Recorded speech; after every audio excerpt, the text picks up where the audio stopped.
It's a bloody good job for Jennifer Lawrence that Chris Pratt is good looking. Imagine if she'd have woken up and he'd been this gross, horrible man that she had no attraction to. Waking up to Danny DeVito. Sorry, Daddy. Which would be an amazing film. I'd actually prefer to see that. Danny DeVito. That's a movie I'd pay to see. What? I woke you up. What? Yeah. I mean... So she was fortunate in that regard. But I also thought, like, it's a bit of a stretch for Chris Pratt to just assume that she's going to fall in love with him when she wakes up. What was I just saying? Danny DeVito is an engineer I would have bought. Yeah. Or a plumber, you know? Yeah. Yeah, and he was going to go and live out his last days on Homestead 2, and he'd retired, and he doesn't have any family, and he just thought, yeah, well, I'm going to go and do it. Why not?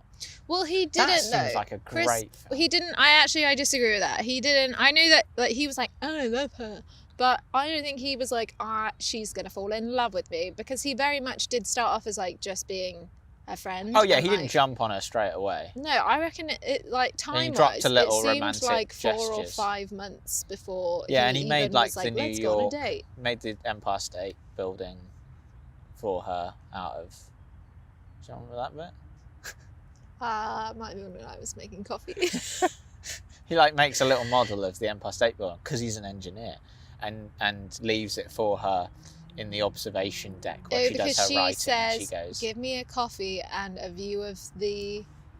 Is it the Empire State Building? I think he gives her the Empire State Building. No, that's not what she says. I'm thinking the Shard, but I know it's not, because it's not set in London. Give me a coffee and a view of Staten Island, and I can write forever.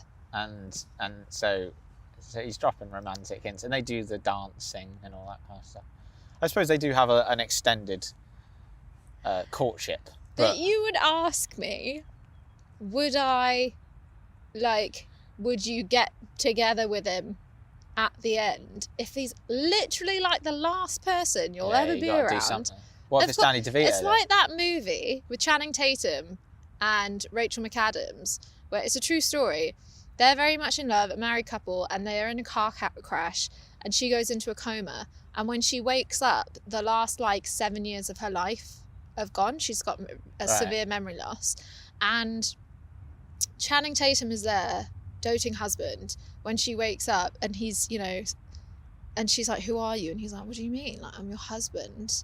Like, what's going on? And I'm the guy from Step Up. And she freaks out. She's like, no, I didn't like no, Step I don't know Up. who you are. Because in her mind, she still has a boyfriend with someone else. Right. And she said, no, I don't know who you are. And I'm just putting it out there.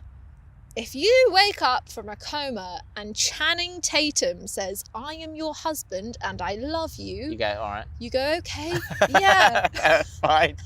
Of course you are. I remember everything. What, you? Oh, okay, fine. Yeah, all the... But what if it's Danny DeVito? I mean, I love Danny DeVito. But... Is this what if it's Danny DeVito in Passengers?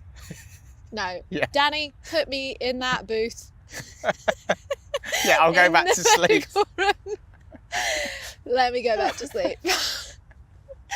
No, I don't know, because, I wouldn't want to condemn anyone to that life of solitude and loneliness. And Danny DeVito is in his 80s. And he's a great guy. And he's, he saved all those people with me. We did something great. So would I be canoodling him in the space pool? Probably not. But he is the only person to canoodle, though. I just want to put it out there. I'm 5'8", and Danny, just height-wise, I think we'd have a problem, especially canoodling in the pool. But he is the only person to canoodle. I mean, that's... Unless you're trying to work out to doing something with Michael Sheen's Android. I'm okay with not canoodling I think we've all experienced long periods of no canoodles in lockdown. 80 years. It's not going to be 80 years. This is what I'm saying. He's 80. All I've got to do is stick around with him, have company, have some dinners, play some games. Then put yourself in the pod. Put myself in the pod when he dies. Oh, that's a nice film.